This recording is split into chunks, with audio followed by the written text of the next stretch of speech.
Hello, Eurovision fans. Thank you so much for coming to my channel, Eurovision Histories. Today I want to do another Eurovision 2024 latest news. As you can see, it is still 40 long weeks to the final of Eurovision 2024.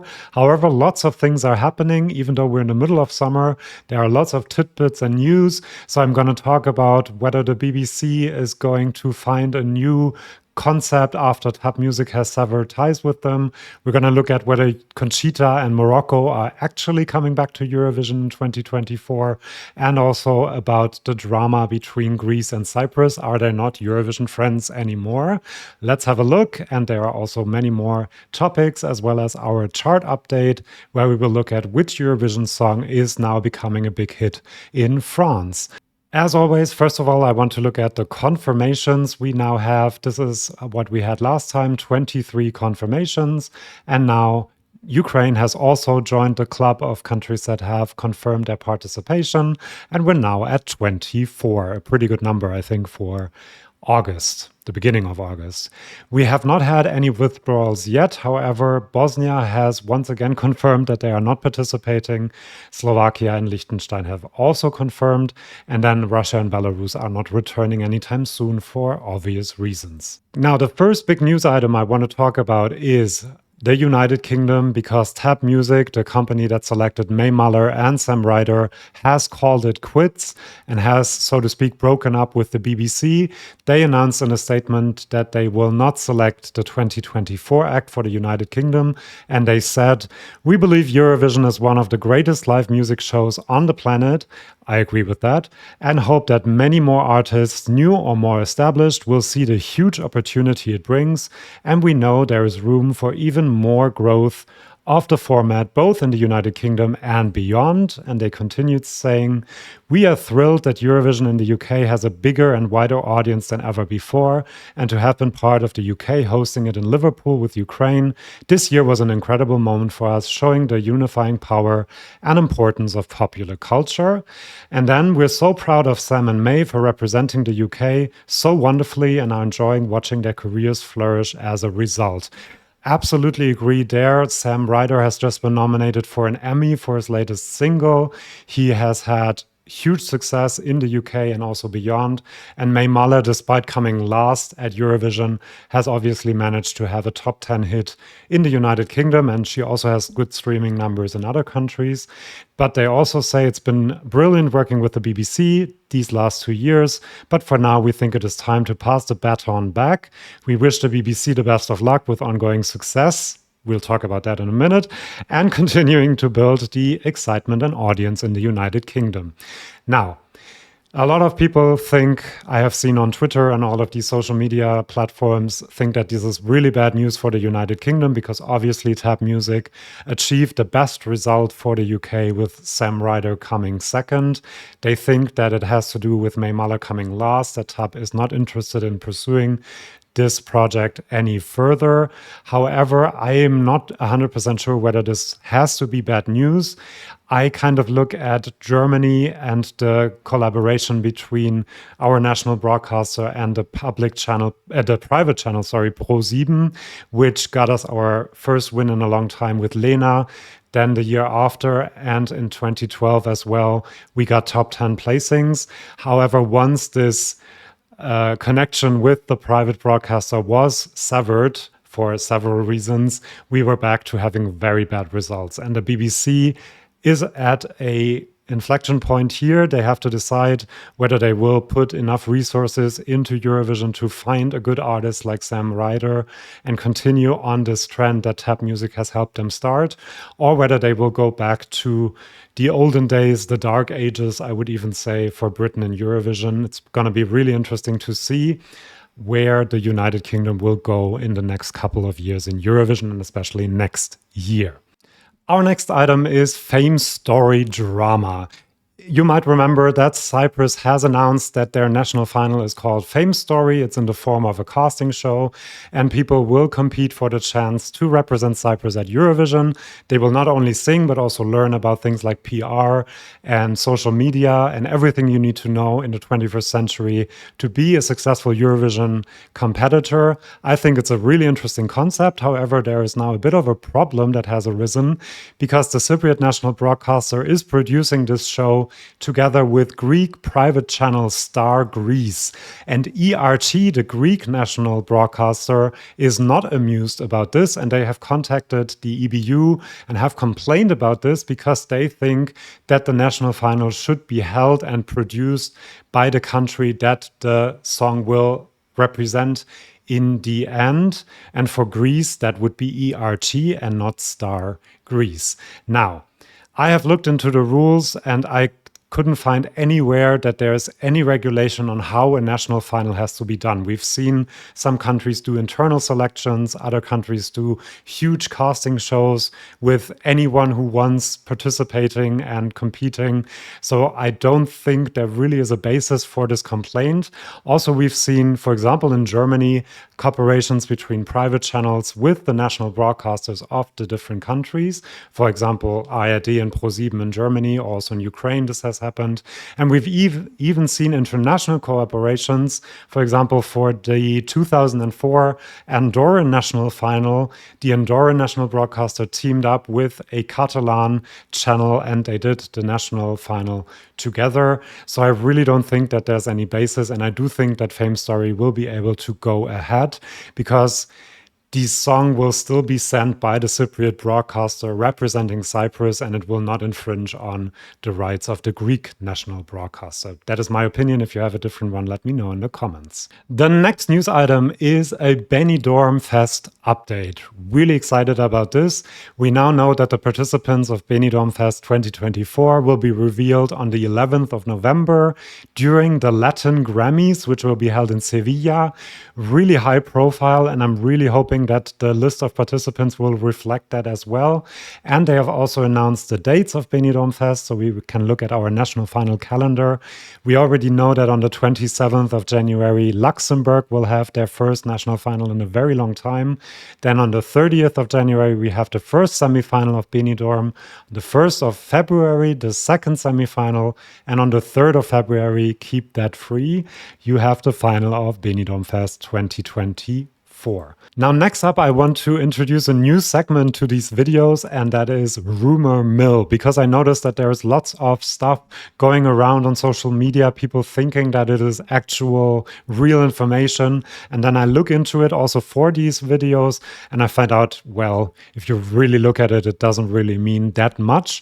And the first one is Conchita Wurst is coming back to Eurovision 2024. 2 weeks ago or 1 week ago, I read that almost everywhere in every single group I'm in on social media. What is the background? Is it actually confirmed? Will Conchita represent Austria again 10 years after her win in Copenhagen? The answer is maybe, but I don't really think so. So, a guy called Peter Schreiber posted on his Instagram that Austria is now looking for artists to represent them in Eurovision 2024, as they will have an internal selection.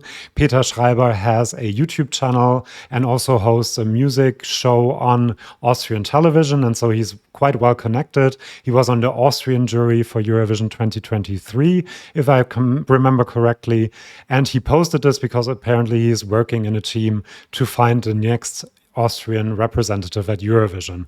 And Conchita responded to this post with a heart emoji, and then he asked her, well, would you actually be interesting? And she replied, DM me, send me a private message. Now, this could mean that she is actually interested and that she might present a song. It could also mean that she knows an artist that is interested. Maybe she has a great new recipe she wants to share with him or whatever. Or maybe she just wants the rumor mill to start a little bit. So we don't know yet, but it is not completely out of the question that Conchita might actually return to Eurovision, looking very differently now than she did back then. So quite excited to see who Austria will send in the end. Another rumor was that Rina Sawayama was actually approached for Eurovision 2023 to represent the UK. She's a quite famous singer, and there were a lot of rumors during the Eurovision season in March and April that she would actually be the UK representative. However, in an interview, she apparently said, we haven't seen it, it hasn't been published, that she was approached, that she took her good time, and then in the end decided to do it. And when she got back to Tab Music or the BBC, they did not get back to her, and then May Muller had been chosen and was announced as the UK representative. How much of this is true, we just don't know. If there is an interview, I'm not sure why it isn't published yet, because this is quite interesting information. But if not, if it is actually real, we might see Rina compete for the UK next year. Who knows if she was actually ready to do it. The next one is Morocco actually returning to Eurovision? The official channel of the Eurovision Song Contest posted this, what you can see here, a congratulations to our besties from Eurovision 1980. That's the only year that Morocco participated in Eurovision. And it's a congratulation on making it to the next stage in the Women's Football World Cup, which of course is a big deal for Morocco. However, why would the Eurovision Song Contest post about this if there's no other reason? And fans have been speculating that this might mean that the EBU is actually in discussions with Morocco whether they would come back to Eurovision. I don't think this is very likely, and they just try to make a fun post, but who knows, maybe we will see Morocco back. What do you think? Let me know in the comments. Then we also have a rumored list of names for San Remo 2024. Some of the most interesting ones you can see there: Matteo Botticelli, the son of Andrea Bocelli, Alessandra Amorosa, La Representante di Lista, Mr. Rain, Irama. All of them have participated in San Remo before. Then Achille Lauro, who represented San Marino. Mahmoud, who of course represented Italy twice. Diodato, who almost represented Italy in 2020. Another representative, Ermal Meta, and also Il Volo. I don't think that this is a real list, because these are all incredible names, and if they all decide to compete, that will be a very interesting San Remo. We'll see. I hope at least Irama, I would really love to see him represent Italy at Eurovision, but otherwise I'm not sure. That is the end of the rumor mill, because we have another news that is actually confirmed, and that is that this person that I really like a lot, Marco Mengoni, will be co-hosting San Remo 2024, which means I will have to watch all of these long hours of television and also brush up on my Italian a little bit until March, I think, or February 2024. Now let's go to some quick news. The first one being that we have had first auditions in Luxembourg. Around 100 people perform cover songs for a jury, and some of them were selected for the next stage of the Luxembourg National Final. Really excited that it is already happening and really confirming again that Luxembourg is returning next year. Then we have the Dutch internal selection that will also take into account the life skills of performers. The new HOD, I have to read his name, Twan van de Nieuwenhuizen, has said that they will particularly look at this skill as well, taking into account what happened this year with Diane Cooper and Mia Nicolai. I called them a wrong name last time. This time I got it right, I hope. And I'm quite surprised that this wasn't a consideration before that even, but okay. Then Hakohav Haba, the rising star, is back in Israel. It was used from 2015 to 2020 to select the Israeli representative, and they found very good people like Netta, who of course managed to win for Israel in 2018. And so this casting show is coming back. It will start in November, and the winner will represent Israel in Malmö next year. Next up, Switzerland will internally select their entry. They have said that they are looking for a modern, striking song that complies with international requirements. Quite exciting.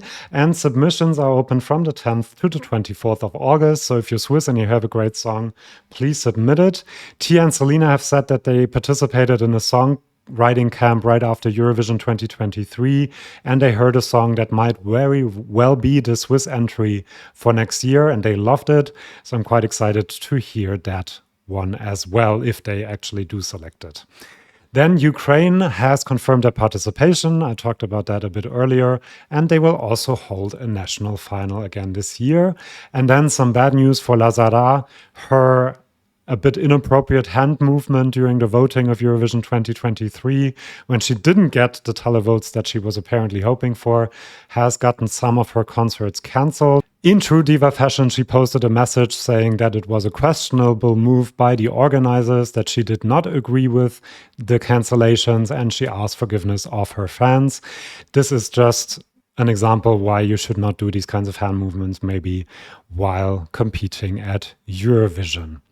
Now, you know that I always have a song tip and now also a YouTube tip. My YouTube tip this week is Lego Eurovision. If you look for the channel on YouTube, you will find it. They did a great recap of Eurovision 2023 with Legos. You can see Loreen there. They even got her hands right. It's really a lot of work that goes into it. So give it a view if you haven't seen it yet. It's really worth your time. Then for the song tip, I have Sudden Lights with Mes Turpināmies. I'm probably saying that wrong. If you like their song from Eurovision 2023, Aja, this one will be right up your alley. It's in their really distinctive style. It also has a great video, so check it out and maybe you have a new song in Latvian for your playlist. Now, last but not least, we have our chart update for Eurovision 2023. I said in the beginning of the video that there is a song from 2023 that is becoming a hit in France. Some of you might already know that it is Tattoo, our winning song from this year. It is now number 12 in France on the official French single charts, was number 14 for 2 weeks, and is still going up. Very impressive, such a long time after Eurovision. Even more impressive to me is number 2 on the airplay chart in France. That is very hard because usually French language songs are favored there.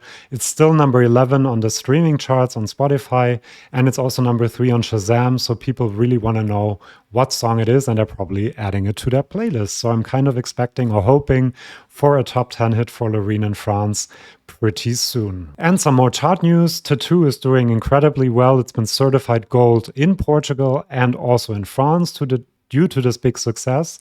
And it has also reached 200 million streams now on Spotify in only 146 days. And it's the fastest Eurovision song to ever achieve the 200 million streams. So really well done. And then some news for Cha Cha Cha. It is now only number 3 in Finland. Only is a bit tongue-in-cheek. You can see the amazing chart run for Kerje in Finland here. He was number 1 again, then number 2 for 2 weeks. Now he's still at number 3. So many weeks in the top 5, many weeks at number 1. Really a huge, giant success in Finland. Thank you so much for watching this video, the latest news. I will do more of these regularly, so please follow my channel if you don't want to miss that, and subscribe. And I'll also have more videos on Eurovision statistics, on Eurovision history, and of course also on Eurovision 2024. So I'll see you then if you want to, and bye-bye.